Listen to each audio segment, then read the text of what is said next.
shall prosper. I win. I'm a winner. He lose. Satan loses. He lost. It's over. Yeah, y'all gonna help us sing it? It's real easy. Y'all ready? No weapon formed against me shall prosper. No weapon formed against me shall prosper. No weapon formed against me shall prosper. No weapon formed against me shall prosper. No weapon formed against me shall ever prosper. No weapon formed against me shall prosper. Not one weapon formed against me shall prosper. No weapon formed against me shall prosper. I will. I will.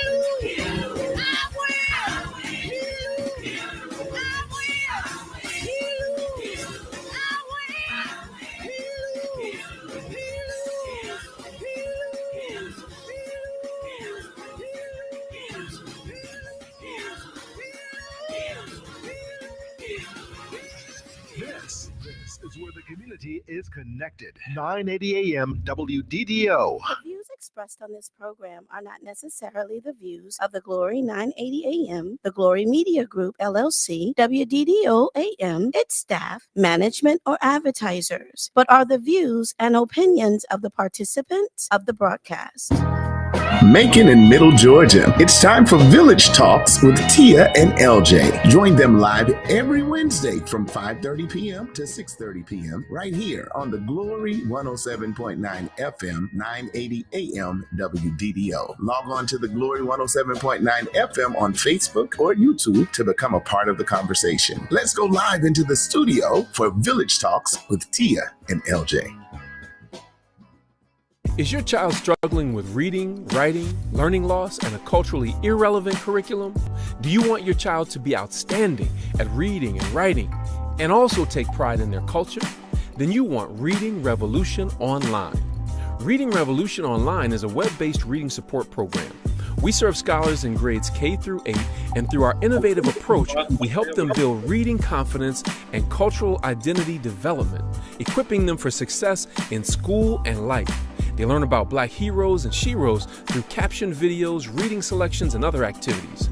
Reading Revolution Online is an experience for the whole family. Do it for the culture. Go to readingrevolution.org and get your membership today. Good evening, everybody. Welcome to Village Talks, the freshest radio show and podcast, bringing you conversations centered on community and culture from the 478 and beyond. Okay, this is our special Juneteenth edition. We're so happy to be with y'all. Happy Juneteenth to everyone. It's a celebration, y'all. It's a real celebration, y'all. Yeah. I'm your co-host, LJ Malone. This is my beautiful co-host. Tia, peace and blessings, good people.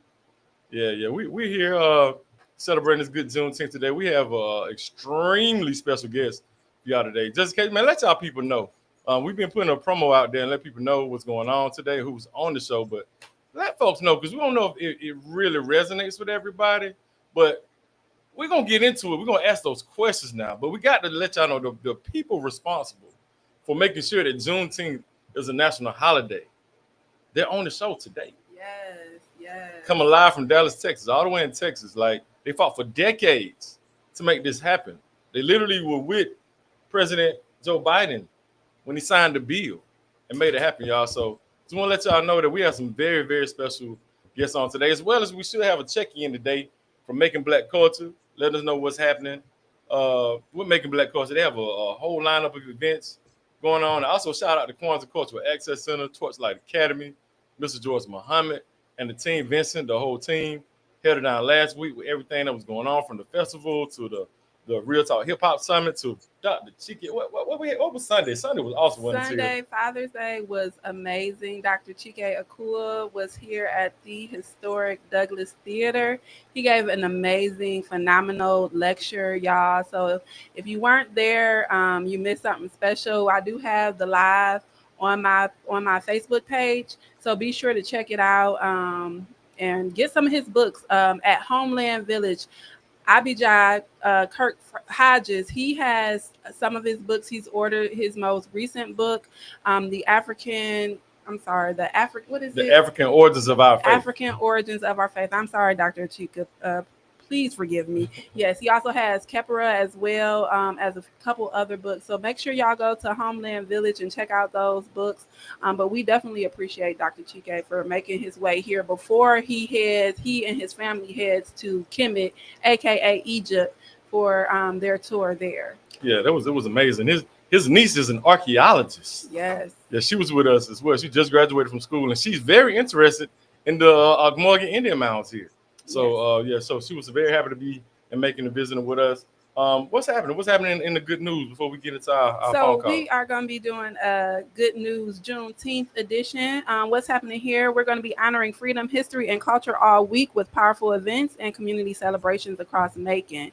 So Freedom Day at the Tubman Museum will be tomorrow, June 19th, from 10 a.m. to 8 p.m. Celebrate Juneteenth with discounted museum admission, historic book talks, and a Rock My Soul Legacy and Music Awards. Highlights will be book talks with Dr. Anthony Dixon, also Liney Davis, and Harold Michael Harvey. There will be a $5 museum admission for the Freedom Day, as well as $10 Rock My Soul Award and Dance Party. That will be from 5 p.m. to 8 a.m. The book talks will be from 10 a.m. to noon. So make sure y'all get out to the Tubman Museum. If you need more information, call 478-743-8544. Additionally, tomorrow there will be an encore documentary screening of Made for a King, Ms. Aisha Warner Ellen. That's her documentary that she that's going to be presented by Keep Making Big Beautiful. Yeah. It's a powerful documentary that explores Dr. Martin Luther King Jr.'s last visit to Macon, Georgia. So if you missed the debut, please make sure you come out for the encore. There will also be a live panel discussion following the screening, as well as a question and answer that will be led by Pastor Paul Little. So y'all, again, it's going to be at the historic Douglas Theater at 2 p.m. There's free admission. Make sure you check out Miss Aisha Warner Ellen's page or Keep Making Beautiful page in order to register for that event. Right. So yeah, that's what's going on. Yeah, why do you mention that we're gonna be on that panel? Cause y'all, we gonna be on the panel. Yeah, we gonna be on that panel tomorrow too, y'all. And also just to piggyback on that first set of news you told us about the Tubman, you gotta know, man, that's gonna be an awesome presentation. If you're really into history, and even if you ain't into history, you just want to know some real action-packed information on what's happened and what's happening. Dr. Anthony Dixon, he's over the Bethune-Cookman Museum, Mary McLeod Bethune Museum in Florida. And if you want to know about like the Native American indigenous American history for Black folks, you know, and who we were as Native Americans before they start wiping away some of our indigenous heritage and that kind of a thing, or about the Black Seminole Wars and some of that stuff. He got some real action-packed information with that. And then Mr. Lonnie Davis was a park ranger at the Ogmorgan Indian Mounds for a long time. So he's going to be bringing some real information, as well as Mr. Jerry Michael Harvey. He's from Unionville, GA, West Macon, Georgia, Unionville, Georgia. Yeah, but he's a phenomenal historian. He was the first person to put me on where the name Unionville even came from. Oh, yeah, and Unionville came from the Union soldiers, right? When they defeated the Confederate Army, because if you didn't know, the Civil War ended, or the Confederate Army surrendered at Tatton Square Park, right here in Macon, Georgia. Right, which is why Brother Muhammad and Kwanzaa Cultural Access Center have the Freedom Festival at Tatton Square Park every year for the last 33 years. So y'all, Macon, Georgia holds a lot of history. I know a lot of us aren't connected to the history, but when we understand why we are celebrating Juneteenth and we understand the history that Macon holds, I hope it inspires and encourages us to get more involved and get our kids also more involved and connected with the history. So we can, build a better future. Yeah, because you know how serious that is? Look at here. The Civil War literally ended right here in Macon, Georgia. Right. Today, for Juneteenth, we celebrate. We got the ladies who made it a national holiday on the line, got Macon Black culture doing their thing, got all type of stuff happening for Juneteenth. Man, we are full of history. We're rich in it. We're moving in the spirit of our ancestors. And we are definitely fulfilling our ancestral obligations here in the city, man. And we're just thankful to be a part of this, right? So, and real quick, so I got to tell you about Unionville. I got to tell you that now. Mr. Harvey was telling us that Unionville came from the Black Union soldiers that were a part of the surrendering of the Confederate Army. And all the black folks and a lot of the Union soldiers and the black community that were here at the time, they set up shop right here in Unionville. Right. So that's why Unionville has the name Unionville. Absolutely. So, y'all, it's a lot of hidden history here in Macon. So we hope to give y'all a lot of information, a lot of wisdom. Just to go to our comments real quick, Steve Bryan says, good evening from Alexandria, Virginia, hometown Macon, Georgia. Thank you so much for listening in and tuning in and coming in and joining us. Mabel Randall, Overseer Mabel Randall says hello. Hey. Hello, we appreciate you coming in. And Edwards James Head. he Unionville says veteran. a lot of great factual info on here. Gotta love it. Yes, we appreciate you. Yeah, shout out to Here the Hood too. They coming here real soon. Shout out to Pastor Bevan Webb, Pastor Cabinets, and my boy here. They coming on here real soon too. Shout out to y'all. Yes, and then Shawana Mallory says peace and greetings, village. Peace and greetings, village family. We appreciate you coming on. Yeah, our village sister. Oh yeah, here said they thought it was about the flower streets, the Unionville, Unionville. Because you got Pansy, Poppy, a lot of streets named after flowers. Right. But no, it's way deeper than that. Right. Before they even had street names. Right. So yeah, y'all, we're gonna move right into the accountability check. And so we kind of want to do it a little different. We definitely want y'all to be engaged with the accountability check. And the hope is that during the show, our guest helps us to answer some of the questions that we are putting in the accountability check. But we also want y'all input. So our accountability check for today is, what does legacy really mean? And are we doing enough to preserve and continue the work of those who came before us? So, LJ, what are your thoughts as far as legacy? And are we doing what we need to do to preserve and continue the work of those who came before us? I think some of us are doing, what we can. I think we can still do more. Absolutely. A lot of people died, fought very hard for us to have some of the rights and the privileges that we have today. And even now, like how they're trying to take away Black history, out of schools and the race. A lot of contributions. I just heard they took out Martin Luther King's statue out of the Oval Office yesterday, over a couple of days ago. I mean, like, for what though? You know what I mean? Right. Like, so a lot of these things are happening right now. So that Dr. Chike said, if we don't think that history has anything to do with our money, with our power, with everything that's happening with us, then why would they try to take it away from us? Right. You know what I mean? So, making sure that we're keeping the torch lit, we're keeping that fire lit. We understand what we came from. And just like Sankofa, Absolutely. the saying Sankofa, the African proverb of, going back to get it, meaning, it's a bird walking forward with his head backwards, Right. So meaning that, you got to look back and see where we came from, so we'll be able to recognize those patterns and understand what it is that we need to move further, in the future. Right. So not only are we taking the trials and tribulations that our ancestors went through, and making sure that we do better in that regard, but we're also taking the wisdom.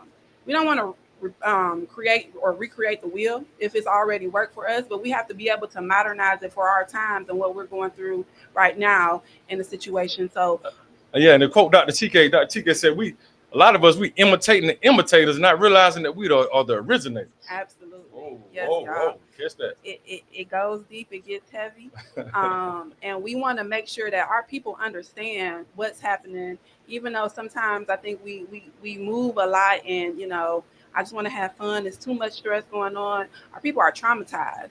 And until we can change the mindset of our people and get them to understand the importance and the significance of things like Juneteenth as not just a celebration, but a remembrance of those who walked before us and all of the struggles and the fights that they had to get us to where we are. So we definitely want to make sure that we are, For sure. And let me drop a little bomb real quick. I know we got a phone call and we got to get into our special guest. Yeah. But, a lot of times people wonder, like, what any times when things were good, for us as a people. Shout out, I'm sorry, real quick in the comments, shout out to Raymond Mathis, Junior Pizza, love to you too, brother.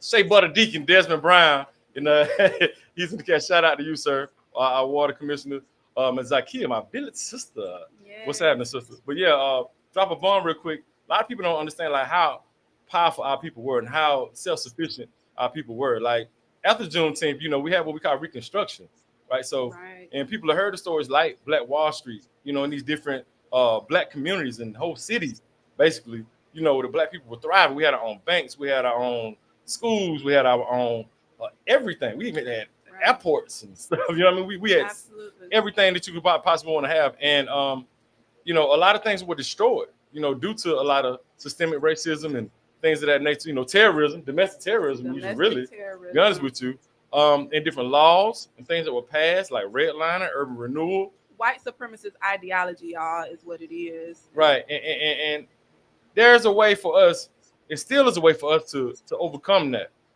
It takes for us to understand that our people did have the ability. We got to believe in ourselves and know that we can do it, you know, and we will do it. And so a lot of us are doing that right now. We're taking things in our own hands and not waiting on anyone. And we got to do it with love too, right? So it's not to blame any group of people. It's not to say, you know, all white folks are bad or all these groups and this and that are bad or what have you. But as Black folks, we got to realize we have the potential and ability to build up our own communities, to buy up our own neighborhoods, to govern our own folks, you know, make sure that we're doing what we're supposed to be doing, right? So that's all I had to say.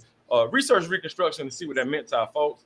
And I think we got a call on. We do have a call on the line. You know, we are moving right on into it. How you doing, caller? Thank you for calling in. Who we got? Brandon, Mr. Harris, Mr. Greenwood Bottom. B. Well, yeah. Can you? I'm sorry, I'm on mute. I was on mute, man. I apologize. You all right? You all right? What's going on? Can you? Shout, I just gave the most original, glorified shout out, and didn't nobody even hear it, bro. Hey, I felt it though, brother. I promise you, I felt it. I promise you. Right, I was going off the top of the dome, bro. Hey, look here, man. You ain't got to repeat it, man. You know, so we know it's real love your way, brother. You know, so we know it's real love. Hey, we appreciate you. I'm doing all right. I'm feeling great. How you doing? And can you give us a little bit of information about what Making Black Culture has going on for Juneteenth? Okay, so for the rest of the week, we got a few things lined up. Today we have storytellers. Tomorrow we have the movie in the park. We'll be at Serenity, and Sunday is the finale. It's the Juneteenth parade. It's the third one annually that we have put together along with Kwanzaa Access Center, and the Douglas got in with us today. Well, not today. I'm sorry, this year, and kind of helped pull some things together. So, man, we kind of working in unity to put on for our city. Oh, yeah, that's awesome. That's amazing. So, y'all, I know the show is going on right now, but I know the event today is running up until like 6 or 7, right?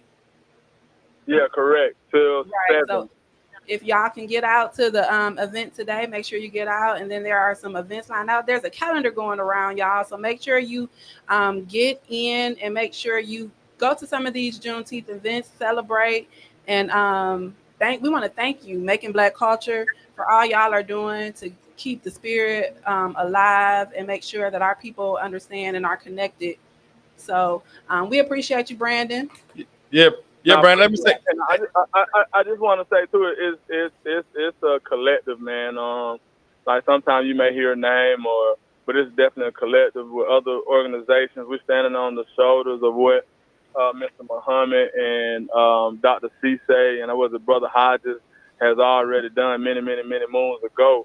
So it's just a continuation, and really, you know, it's not fair to say like, you know, to make us just the forefront of this Juneteenth thing, because we just carrying on the baton, and we just want to keep it going for our people, for our city, and just make Black beautiful, brother.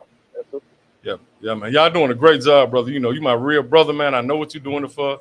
You really are doing that work for real. You ain't one of them talkers, man. You know. I'm glad to hear you on here talking, man. You be doing so much and actually putting your feet on the pavement, man, doing real work that you really, a lot of times, you don't even brag about. You know, other folks be bragging about some of the stuff you're doing, but they don't even see most of what you're doing, man. And, right. You know, so shout out to you, brother.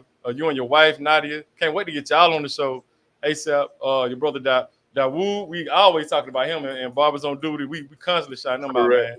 You're doing great work. But the whole team, you know, Muse, from Tally, you know, Shanita, Amber, you know, everybody's working with y'all, man. Like, shout out to y'all. Salute For real. Now I got to shout out Chachi Butler today too. You know, as I talked to my boy Chachi, he said he's doing a fireworks show with y'all Sunday, man. He's a black-owned firework business owner. You know, so we just encourage the people to also shop with that brother too. Right. So yeah, we appreciate Chachi, it's gonna go down. Chachi's gonna put on the show. He's gonna put on the show at the end of the parade, which is June 22nd. And after the parade, we'll do a little tailgating, and we're gonna end with fireworks from Freedom Fireworks. Shout out to my guy Chachi Butler. Yeah, man. Yeah, man. So hey, look, fireworks ain't just for 4th of July. Look, matter of fact, let's do it for Juneteenth. Don't just do your extra fireworks on 4th of July. Right. Let's do them for Juneteenth, baby. Yes. All right, y'all. So we're gonna go ahead and move on to our special guest, the wonderful Miss Dion Sims. She is the granddaughter of Juneteenth.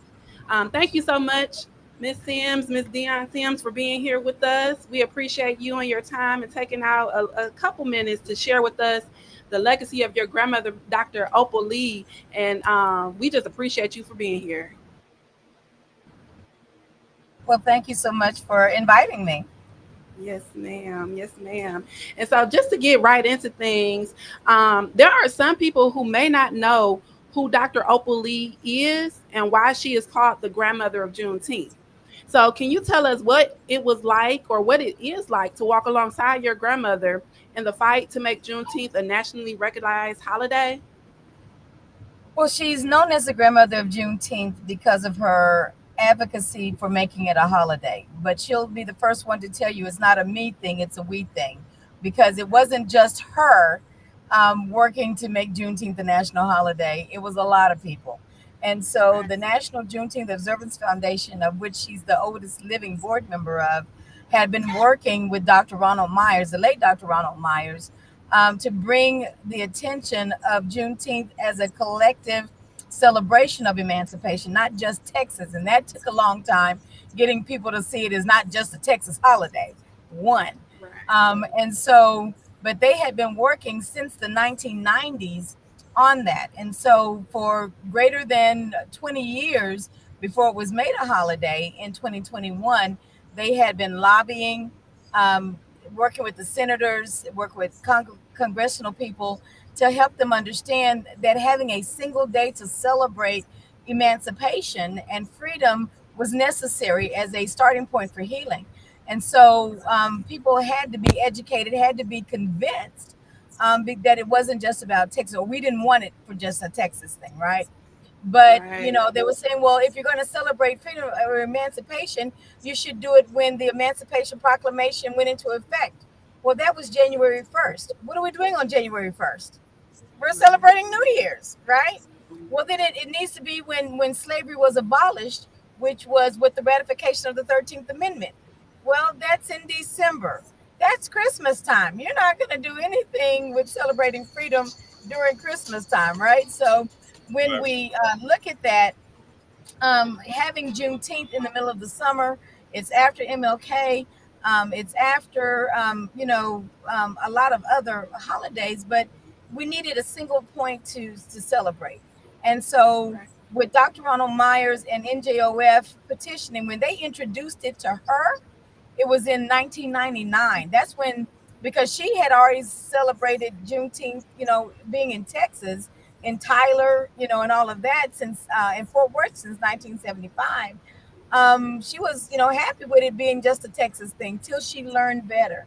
And then she saw how Juneteenth could be a tool for bringing people together. And so as she petitioned, and we did her walk, and the petition that got the 1.5 million signatures, her getting that moniker as the grandmother of Juneteenth just followed several events that happened in her life. When she was 12 years old, her family's house was destroyed on Juneteenth. We didn't know that, and she didn't even remember it being on Juneteenth in 1939, right, herself, because her parents didn't talk about it. After it happened, they just worked hard to get another house, right? But it was never discussed. And I think that kept a seed of bitterness from not festering in her heart as a child, right? And then you fast forward to, her advocacy, being there when the bill was signed into law. being called the grandmother of Juneteenth and helping be a part of bringing her vision to life, and Right. executing her thing that she saw to bring awareness to Juneteenth. I call it an honor to have been there alongside her. Oh, wow. Yeah, well, it's an honor to hear the story from you, from the granddaughter of Right. Juneteenth, Miss Sims, and it's just so amazing. We'd like to thank you again for being here. Shout out to Auntie Tina for hooking this up too. Uh, to discuss this with you all. This is great history that we need to learn, and I like to just like to ask you this because I've seen it because a lot of people still don't really understand the significance, and and what you and amongst others, what y'all brought to the table and make this an official federal holiday. How was it? And how did Dr. Opal feel? How did your grandmother and the grandmother of Juneteenth, how did she respond when Juneteenth was officially signed into federal law? And what do you think that moment meant to her? So if you guys can go on YouTube, all right, and look up Stephen Colbert's um, monologue for the day after it was made a holiday, you will see her reaction. All right, it was loud, it was boisterous, it was exuberant, but he had it as a part of her monologue, of his monologue the next day, and so I thought that was really neat. But she was humbled to be asked to come to the White House the very next day to get signed, because I got the phone call from the White House to have Miss Opal there tomorrow.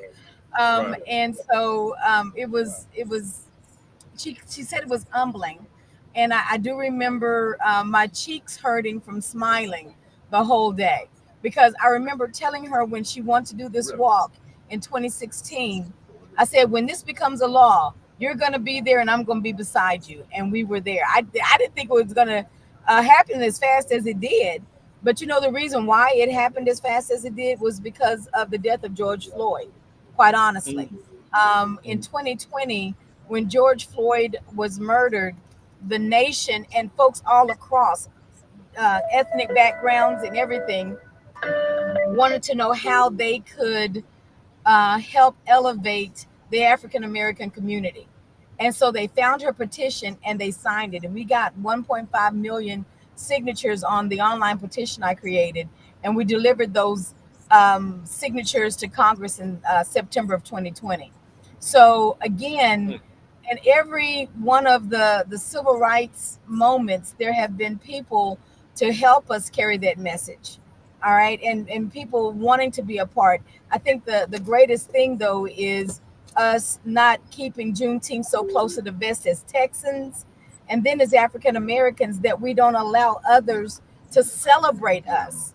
Okay. Right. And allow them to celebrate our history. Juneteenth is definitely an African American holiday, but we've got to allow other people, other cultures to understand and come in and celebrate us, and That's and right. not be That's right. so exclusive that we can celebrate us all by ourselves. No. And that's right. the unifying a part of Juneteenth. So when you give people the ability to highlight folks like the Quakers and the abolitionists that helped folks escape in the Underground Railroad to the north, you give power to that voice. And we're now discovering the Southern Underground Road into Mexico, and that Mexico gave asylum to the blacks that escaped into Mexico. Here in Texas, we have letters, physical letters of Sam Houston, who's the father of Texas, writing Mexico to get his slaves back, and them saying no, they don't have to go. So again, now this allows the Hispanic heritage to see that they had a part to play in helping the slaves get to freedom. And that's the unifying effect that Juneteenth has. So, when you talk about my grandmother, you being the grandmother of Juneteenth, you really have to think about all the people from time that we've been seeking emancipation, and what it means that it's taken us to get to this point. That's awesome. You just dropped a lot of jewels. I hope people are understanding that too. I'm gonna make it real plain too, that the Underground Railroad just wasn't going up north. There was a Southern Underground Railroad that took you to Mexico. Right. Right. That's one of the things that Dr. Chike had mentioned in his lecture as well. And I Right. think that is one of the best things about learning and understanding history, because our concepts and what we are taught, or what we are taught is so kind of skewed to make us believe certain things and think in a certain way. And when we actually hear the truth of our history on what really happened and how events really played out, it gives you a depth, and it also connects you to people who you might not think you're connected to. So I Right. think that that's really a wonderful way to show that connection, because even with, like you said, the Quakers and all, and Right. even during the civil rights movement, when we had people fighting and dying who were Caucasian, fighting for our rights as well, because they understood that oppression is not right for anybody. And I think that we have to find ways to connect not just to ourselves, but to everyone, the whole human race. And I think that things like what you're saying, as far as with the Juneteenth being celebrated not just in the African American community, is definitely important. Absolutely. Absolutely. And we'd like to ask you, you're doing a lot of work too as a granddaughter of Juneteenth right now. Oh, we got a few people. Hold on. We're checking in on. We got some comments too. They checking in on you, Miss Sims. Yes, we have Shawana Mallory saying, yes, knowledge is indeed power. Each one teach one. Yes, thank you so much. Chris Barfield is checking in for the very first time, listening in. We appreciate you, Mr. Barfield, for coming in and joining us and getting some of this information. Yeah. We appreciate you so much. And then we have Mr. Desmond Brown. He says, I think we have failed in keeping the legacy of voting in the Black community. Election and voting must become a topic in the homes, church, nightclubs, or even concerts to keep us from going backwards to an unfair way of living. He said, yesterday's election turnout was horrible in Macon-Bill. We must get more involved in these elections. Yes, absolutely. And then Shawana Mallory responded saying, Desmond Brown, for myself and others, the voting process has been discouraging due to tampering and faulty poll processes and procedures. In some cases, it's like, in some cases, it is like we've had to start over and everybody isn't strong enough to keep pushing. Just her opinion, speaking on it with peers. So, yeah. I think that connection too, with when we're talking about voting and things like that, and making sure we get out, like even with you're saying so many people signed that petition, people saw the importance of it and they felt like it was something that was attainable. And I feel like a lot of people in our community don't feel like things like voting, they play out in a way that's fair or equitable or even reflective of what their wants and desires are. Well, I say this, we can't read minds or project anything, right? But Juneteenth was made a national holiday by elected officials, Absolutely. right? And That is true. and I'm not gonna say whether or not if we try to do that today, if that would have, still happened. But but I know there's some pushback right now that we even getting from half the national holiday. It's a good thing that you a couple of points that you pointed out. I tell people all the time, the last 4 years we had the wind in our sails, pushing for equality, pushing for unity, pushing for understanding. The next 4 years we're going to have to get out our oars and row just to keep pace with what we accomplished, if not trying to make a little bit more headway. But that means that if you guys see any of our pictures from the walks, we are a strong proponent of using our platform to encourage people to vote. So that's why when you see the signs in our walks, Ms. Opal wanted to make sure, because she's still at 98, is a precinct chair, working the polls in here in Fort Worth, right? But Juneteenth as a freedom to exercise your right to vote, the freedom to serve, in the military, the freedom to own property versus be property, the freedom to marry, who you want, the freedom to have your children, all right, and to have your family, the freedom to, all of these freedoms are what Juneteenth represents. But the freedom to get an education, all right, to learn and to read and to write, all those things are basic human things that we say, is normal.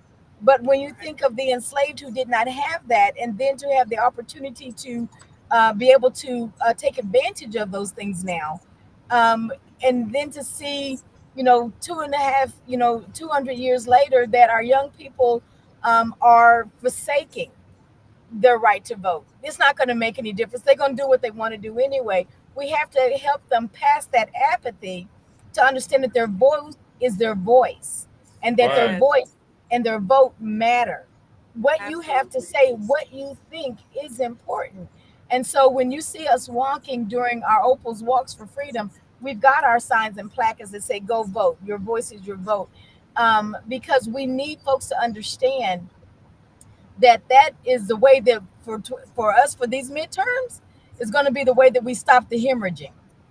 Absolutely. Okay. And so we've got to get them excited to know that their voice matters, their vote matters, so that we can, turn the tide at the midterms of 2026. So the process can be discouraging, but I think it takes us that do vote to encourage our young people, especially our high schoolers that are turning 18, make sure they're voting. Right. And another thing that I also say is that, we register folks all the time, but are we getting them to the polls? We do a lot with getting them registered before the deadline, but are we getting them to the polls? Right. And so, there's a lot that we're going to have to do this next time to really get the young person, talked about the low turnout for this election that probably happened in their city or their county. We're going to have to, we are past the time of thinking somebody else is going to do it. We're going to have to make sure it's getting done. Yes, ma'am. And just to kind of piggyback off of what you're saying, because I know even with this, and I know this was a local election, it was a state election for our public service commissioners. And so Georgia Power is one of the main utility or electricity providers here in Georgia. And the commission is ran by, it's 5 commissioners. Right now, they're all Republican. And we've been seeing very extreme increases in our Georgia Power bills. High power bills, Very high power real bills, high. very high. And I think that sometimes we don't think about, the effect of things when we don't vote and feeling like like you said, our vote doesn't matter and all of these different things that lead us to not voting or staying at home. But we have to understand, like you said, the power. Our vote is our voice and our voice is our power. And until we start engaging our youth, engaging even our adults to understand, hey, you can make a difference, because we see the effects of when we actually put forth our might, put forth, advocacy, start pushing to make policy changes. We see a difference when we actually come together and start putting our feet down and holding people responsible for their duties in their elected or appointed positions. And so I think it's definitely important to make sure we're registering, but also, like you said, getting folks to the polls, and educating our youth on civic education, like understanding the importance of government, and not just national government, but also state and local government. Because if we can see the impact locally, I think it will serve better for us to see that statewide and nationally as well. So You're right. And then You're right. And the one thing that I always say is that even the second part of that is, the third part rather, is get them registered, get them to the polls. But the other thing is they've got to have good people to vote for. I think we've gotten discouraged from even running for office because they don't think that, they're going to make it. So why spend the money? Why spend the energy, running a campaign when I'm not going to win? Well, you're already defeated in yourself if that's your thought. But if you think that you can make a change, if you think that your serving will help, then try for it, and then work to get the people out to vote for you, right? But For yeah. sure. absolutely. Yeah, we're working on that right now. Shout out to Kim Carter. She is a represent Georgia. We have an event coming up, a leadership and power building session coming up on July 8th here, y'all. So y'all stay tuned for that. And but we appreciate you for dropping those jewels on voting and how that all connects to this. And I know a lot of our folks too, they don't know that Juneteenth, there's a National Juneteenth Museum, right? A lot of our people didn't know that. Can you speak on that and your involvement with the National Juneteenth Museum and what that space represents for our future? And I think that, one of the things that from a Juneteenth perspective is making sure that we communicate that Juneteenth is leveling up, right? It's leveling up because it's not just about our history. It's, we're celebrating, but Juneteenth is a tool that we're going to have to use to go forward. And I think if we can see Juneteenth as a platform for having the right conversations, right, and having the ability to have the conversation, and understanding that this isn't about blaming, this isn't about shaming at all. It's about truth, because if you take all of humanity as a big pool of water and you drop slavery in the middle of it like a rock, it's going to cause ripple effects, and those ripple effects we are still feeling today.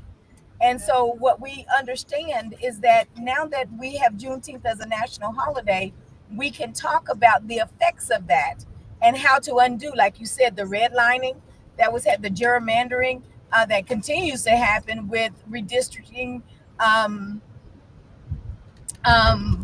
and the like. But again, the ability for the public to understand how important it is. I don't think that we can get away from that. For sure, for sure. And I see you moving around in these streets now. You ain't playing. You out here. You out there making it happen right now. But I didn't know if you had heard. It's our day before our big walk, and I've got several things. That's right. I just left where we were getting the stadium set up, but I didn't want to miss this opportunity to be a part of your programming. But yeah, it's a busy day today. Yeah, we understand. Believe you me, the granddaughter of Juneteenth, the day before Juneteenth, you being here with us. Yeah, we know you making it happen. We appreciate you. Right. But I don't know if you heard. That's about the Juneteenth Museum, right? A lot of us here in Georgia, maybe haven't even heard of it. I hadn't really even heard about it. Me and T, have you heard? No, we hadn't heard. But can you speak a little bit to that, like what it is and what that space means to our future and for the future of Juneteenth? Okay, give me the Juneteenth seals. No, The National Juneteenth Museum. Oh, the museum. Oh, wow. I'm country. Yeah. I'm sorry. We're a different kind of country in Georgia. I'm sorry. Okay, so no, the Juneteenth Museum was an idea originally to help bring economic redevelopment to the historic South Side where we live, right? And it started out as a concept of providing jobs, business incubation, a food hall, just some gallery space, and some retail and housing. So it was a great idea that was held by Jared Howard, who's now the CEO of the nonprofit. And so I was Miss Opal, when we were talking about it, asked if he had land for this idea, and he said, "No, Miss Opal, I really don't." He said, "I really would like for it to be on the historic South Side." And so with that, actually take us to the modern. With that, she said, "I've got land," and it was land that she once held, had a Juneteenth museum on from 2005. And so kind of with that, we turn around and now we petitioned and checked to see, if there was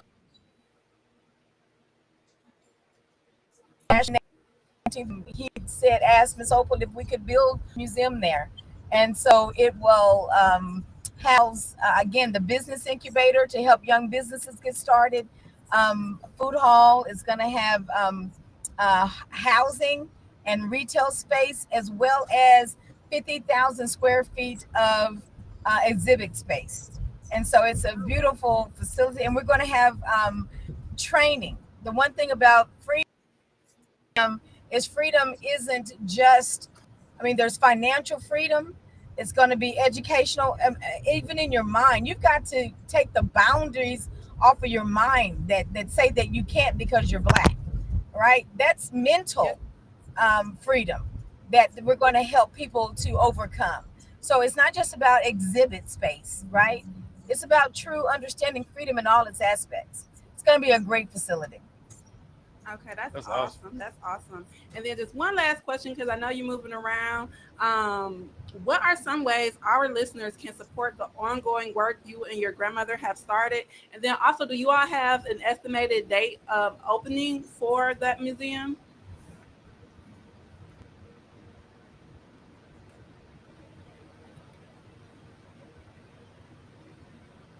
Okay, Did you hear us? gonna have to say that again. Okay, No, not a problem. it So, broke what up. are some? Yes, ma'am. What are some ways our listeners can support the ongoing work you and your grandmother have started? And then also, what is the expected opening date of the National Juneteenth Museum? So the expected opening is kind of up in the air because we've got our land secure, but we needed to. There's another building on it that the city has to get people out of, so that we can then take over and break ground. So that one is a little harder for me to say. My grandmother would want it tomorrow, right? As that appears, because she is 98. But so that one's a little harder for us to pinpoint because there are other things that have to happen. But the way people can support, again, right now, we would love for folks to go tomorrow and walk 2.5 miles and share it on their socials and do a hashtag Opals Walk for Freedom 2025 so that we can see it, because we've got to let the world know that Juneteenth is a national holiday that cannot be revoked or rescinded or erased by executive order. Yes, Right? It's a national holiday. So we can get people walking 2.5 miles tomorrow and posting it on their social media so that we can see it. I think that's a great thing. If they want to get a commemorative shirt mailed to them, they can register and we'll get their shirt sent back to them, after the event. But 2.5 miles, on a treadmill, if you already go to the gym 10 times around a high school track, put your pedometer on and find out where 2.5 miles is, take some pictures and post it. That will, help us more than anything to make sure that the legacy, and then next year on Juneteenth, do it again. One of the things that we're planning for next year, for 2026, America celebrates its 250th birthday. And so we plan to stand up 50 Opals Walks in all 50 states. Oh, wow. So right now we're asking people to let us know why your city should represent your state. So we've asking them to go to opalswalkforfreedom.org/mycity and fill out a nomination form for their city and tell us why we should choose their city to be the one city that we represent Juneteenth in their state. Oh, Miss Sam, I'm going to throw our hat in the ring right now. You feel me? I'm going to holler at Mr. Jordan Muhammad, making black culture. Hey, we don't play by Juneteenth. And matter of fact, let me let you know this. We were talking about that. If you didn't hear it on the show, the Civil War literally ended here in Macon, Georgia. The Confederate Army surrendered right here in Macon, Georgia. Right. So, yeah, we got some folks and some orgs and some real soldiers out here in Macon, Georgia. We're not playing with it. And we're gonna throw our hat in for that. We want to represent Georgia for Juneteenth on the national level. Opals Walk for Freedom. Yeah. opalswalkforfreedom.org/mycity and let us know. Absolutely. And Ms. Sims, we want to thank you again. We appreciate you. We understand that Ms. Opal Lee couldn't make it. So we are sending her our prayers for a speedy and healthy recovery. And we just appreciate you for your time, your patience, and for just giving or providing some wisdom to our audience the day before Juneteenth, because we've been celebrating for about 2 weeks now. So we just want to say thank you. We appreciate you. I don't know if you have any final words before we let you go to finish up your Juneteenth shopping and errands. Well, and so the one thing I'll leave with you is to recognize that Juneteenth means freedom for everybody. And don't let people feel excluded, especially folks that are not Black, all right, feel excluded from Juneteenth. One of the things that we have to realize is that we're not asking for people's sympathy at all. That's not it. But we do need their empathy, which means their ability to understand or recognize what we're going through, because they're going to be possibly in boardrooms and in law rooms where we're not making policy that affects us. And so if they've had a chance to experience Juneteenth, if they've had a chance to experience and hear the stories of our ancestors, then when they go to their jobs or go to the HR rooms, they can say that's not going to be fair to everybody. So again, that gives them the ability to see past their own bias to what other people are experiencing. So Juneteenth can be that catalyst if we use it as the tool, all right, to bridge and then propel us forward. Yes. Okay. Right. So that's what I want folks to understand. Thank you. Thank you. It's in our love and encouragement and everything that we have to offer from Macon, Georgia to Dr. Opal Lee. Let your grandmother know that we love her, we appreciate her, and all the work that her and everyone that was a part of everything that you all were doing to make it to this point where we now can officially celebrate Juneteenth as a national holiday. So Macon, Georgia, thanks you. We're so proud of the work that you've done. And we will be taking a big old bus trip out there to that Juneteenth Museum. Yes. That is for sure. I'll be sure to let you guys know when it opens. Thank you so Most much, Miss Dion. We appreciate you for your time. Thank you so much. Yeah, and shout out to Auntie Tina too for All hooking right. us up. And shout out to you, Miss Sims. Thank you. Thank you. Bye-bye. Bye-bye. All right, y'all. And then we're going to just get to some of the comments. Frank Mathis, Big Sherm. Big shirt. He says, love this. Miss Tina Denard says, awesome. Miss Tina, we appreciate you so much for this opportunity to have Miss Dion speak to us in regards to what she's doing, as well as Dr. Opal Lee, because this story is just incredible and it's phenomenal, especially the day before Juneteenth, to understand, y'all, the significance of Juneteenth. And like she said, it's not just for us, even though it is an African-American holiday. We need to understand unity from just a perspective for Blacks, but as well as the collective, all of humanity, the human race, because there is a lack of accountability, there is a lack of empathy that we see, not even just in this nation, but we're seeing it locally as well. And I think that in order for us to bridge these gaps and make sure that we are treated with equity, that we start having these conversations, not just with our own people, but with everyone. Yeah. And then we got to give this thing some time to build and grow. You know what I mean? Like, we spend all this time celebrating Cinco de Mayo. You know, We do. you understand? I mean, and once you Ain't get into nothing wrong with yeah, it. definitely ain't nothing wrong with it, because once you get into that story, that's about Black liberation too. You know what I mean? Once you understand that history, but And St. Patrick's Day as well. We celebrate St. Patrick's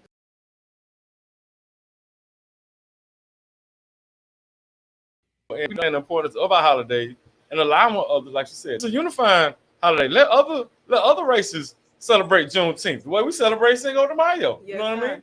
I love to see white folks with Juneteenth shirts on. Right. I love it. Don't be like, no, what you doing with that Juneteenth shirt? No. Let our white brothers and sisters wear their Juneteenth shirts. Let them buy. wear the shirts, but also provide them with some history, y'all. And the only way we can do that is if we understand the history ourselves. So make sure that we're making that connection. It's fine to celebrate, but let's educate as well, y'all. Yeah, right. Educate and make sure that we are printing up our own Juneteenth shirts. Yes. Well, We're not we ain't- getting them off of Amazon, y'all. we ain't got to go to Walmart. You know what I mean? So let's do it ourselves. So yeah, we appreciate everyone that's supporting us across the board. We love everyone. If we got a little bit of time left, if somebody want to call in real quick, the number is 478-250-1444. If you want to call in real quick, let us know what Juneteenth means to you. You want to get something off your chest and what's happening here locally, you know, anything. We know what's happening with the jail. Matter of fact, we can tell y'all what's going on with a couple of our future shows. We did talk to D.A. Howard today. Yes.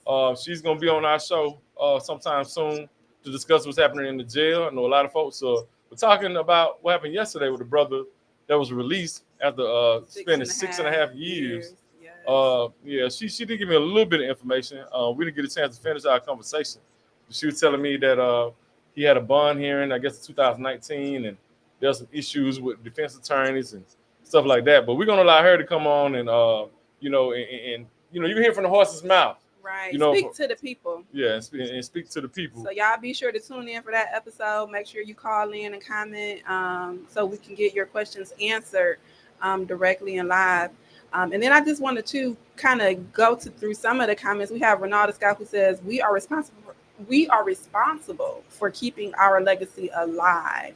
Zakia Muhammad, never heard that. I'm assuming she's talking about that National Juneteenth Museum, because that was shocking to us as well in the midst of this. And then we have Chris Barfield. He says people stop showing up to vote because they're tired of watching good candidates, honest folks they've researched, met, and believe in get cheated out of office by the same corrupt system that's been in place for years. The ones already in power have built a machine filled by threats, backroom deals, and blackmail. Voters see their candidate lose time and time again, not because the people didn't want them, but because the system rigged it up against them. So they give up, they stop voting, but that's exactly what the crooks want. Real change starts with the people. Absolutely. That's right. Good politicians, those who truly represent the people, can only get in office if we vote them in. The dirty ones steal seats through manipulation and fear. So don't sit this out. Find yourself a candidate you trust, stand behind them, win or lose. Tell everyone you know, this is who I believe in and I'm voting for. Absolutely. And then show up on election day and bring others with you. Let's run the crooks out of town, ballot by ballot. Absolutely. Hey, man, I'm with that, brother. I promise you. With it. And then just an update on the PSC election. There is going to be a runoff election for district, I believe it's District 3. It's going to be the Atlanta district. And it's going to be with Ms. Waits and Hubbard. And so there's going to be a runoff election on July. Let me get the actual date. I believe it's July 15th, y'all. Let me just double check so I'm not giving y'all no incorrect information on this here live. So yes, it's going to be July 15th. The runoff is going to be with candidate Keisha Waits and Peter Hubbard.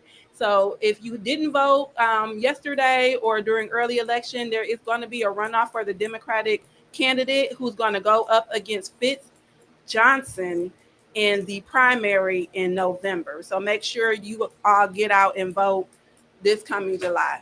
All right, for sure. Yeah, I like to just say, kind of piggyback on what Mr. Chris Barfield was saying real quick. When he was saying how we got to show the people that we had the power, right? And it begins with the people.